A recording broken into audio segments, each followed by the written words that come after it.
I was in Israel last week, and while I was there, I went to an army base with some friends for a barbecue for Israeli soldiers. The event was set up by a longtime friend, the one and only Jeff Seidel. We didn't go to just any army base. We went to the base that all the soldiers used before heading into Gaza. The Israeli army built a mini Gaza.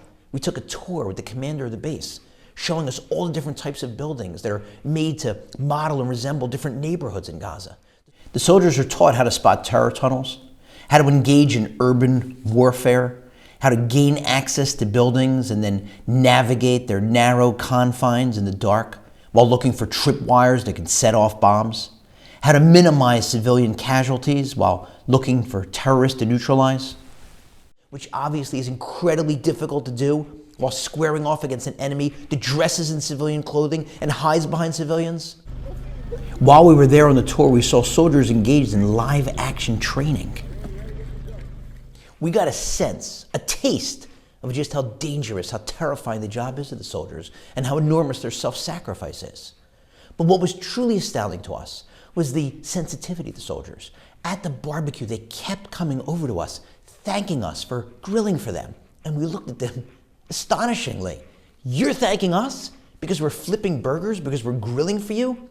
You guys are risking your lives, not just to protect Israel, but to protect the Jewish people. You're heroes. We're here to say to you, thank you, thank you, thank you.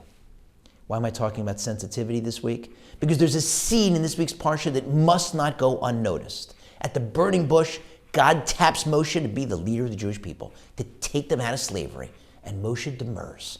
For a week, he argues with God. He says, who am I to go? God says, I'll go with you. He says, they're not going to believe me. God says, I'll send signs. He says, I don't speak well. God says, I'll tell you what to say. Finally, he says, God, send whom you'll send, meaning send my older brother Aaron.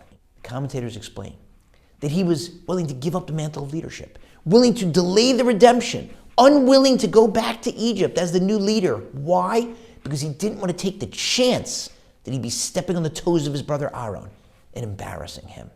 Now realize, this is not a situation of two brothers who had a lifelong, incredibly close relationship. It's the contrary.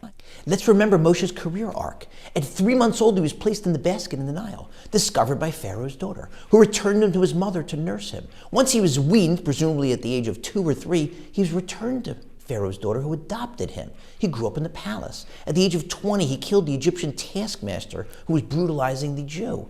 He had to flee as a fugitive to Midian. That was 60 years earlier. He's 80 years old now, which means he has not seen his brother Aaron for over 75 years. And the only relationship they had was until Moshe was only 2 or 3 years old. And yet, despite the distance, despite the lack of a lifelong relationship, he's willing to delay the redemption to avoid the possibility of embarrassing his brother. That is extreme sensitivity. He doesn't agree to go until God reassures him and tells him, Aaron's heading to you and he's happy for you that you're going to be the new leader. It's not a coincidence that the exile and the eventual slavery of the Jewish people began due to interactions between brothers who did not get along, Yosef and his brothers. And it's not a coincidence that the eventual redemption came about through two brothers who did get along, Moshe and Aaron. Since October 7th, Jews of all different types have been getting along. Let's hope and let's do our best to make sure that that continues.